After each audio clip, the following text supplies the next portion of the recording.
Bharatiya Janata party स्पष्ट कर रही है कि अब तीसरे बार प्रधानमंत्री बनेंगे नरेंद्र मोदी, लेकिन इंडिया गठबंधन भी अभी हार नहीं मान रहा है और बैठक बुलाई गई है। उस बैठक का हिस्सा होंगे संजय सिंह आम आदमी पार्टी की तरफ से।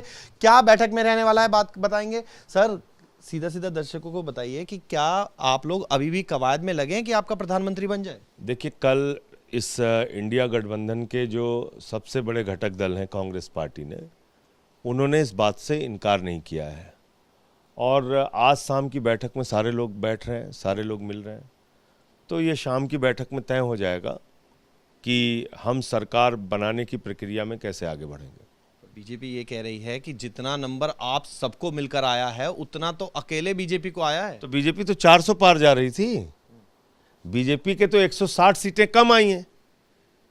हमारे जो इस देश के प्रधानमंत्री अवतार जो अपने आप को कह रहे हैं कि वो बायोलॉजिकल जन्म उनका हुआ ही नहीं है, तो वो तो 400 पार की बात कर रहे थे।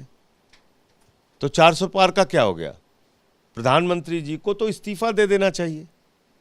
बीजेपी की हार है, 272 भी नहीं पहुंच पाए वो, एनडीए पहुंच गया, 32 सीटें कम है। कितनी विषम परिस्थितियों में इंडिया गठबंधन चुनाव लड़ा है, ये देखिए ना आप। हेमंत सोरेन जेल में, अरविंद केजरीवाल जेल में, मनीष सिसोदिया जेल में, सत्येंद्र जैन जेल में, मुझे पकड़ के जेल में डाला, कांग्रेस पार्टी का खाता सीज किया, अनिल देशमुख जेल में, संजय रावत जेल में, उद्धव ठाकरे की पार्टी तोड़ दी, शरद पवार जी की पार्टी तोड़ दी।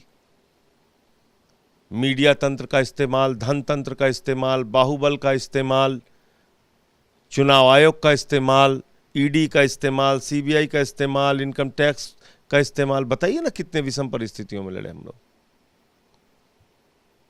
ये तो चुनाव ही लड़ने की इजाजत नहीं दे रहे थे हम लोगों को। तो ये मैं समझता हूं कि बहुत बड़ा संदेश इस देश की महान जनता ने दिया है। महंगाई के सवाल पे, बेरोजगारी के सवाल पे, आरक्षण के सवाल पे, संविधान के सवाल पे। बाबा साहब का संविधान खत्म करना चाहते हैं लोग। इस देश की जनता ने ये भांप लिया और इसी के कारण ये परिणाम आया। क्या चंद्रबाबू नायडू और नीतीश कुमार के संपर्क में इंडिया गठबंधन है? देखिए, चंद्रबाबू नायडू जी और नीतीश कुमार जी के संपर्क में हमारे इंडिया गठबंधन के जो भी नेता होंगे वो कैमरे पे नहीं बताए जा सकते ना। तो इसलिए शाम की जो मीटिंग होगी उस समय तय करेंगे। आप बार बार ये जिक्र कर रहे हैं, ट्वीट भी देखा आपका, कि वो नेचुरल अलाई नहीं है बीजेपी। नेचुरल अलाई नहीं है, ये सच है। क्यों? क्योंकि 19 के पहले खुद चंद्रबाबू नायडू जी ने विपक्षी दलों को लामबंद किया था मोदी जी के खिलाफ। दिल्ली के अंदर उन्होंने धरना दिया था क्योंकि राज्यों के अधिकार मोदी जी छीन रहे हैं। खुद उनको जितना प्रताड़ित कर सकते थे मोदी अमित शाह ने प्रताड़ित किया।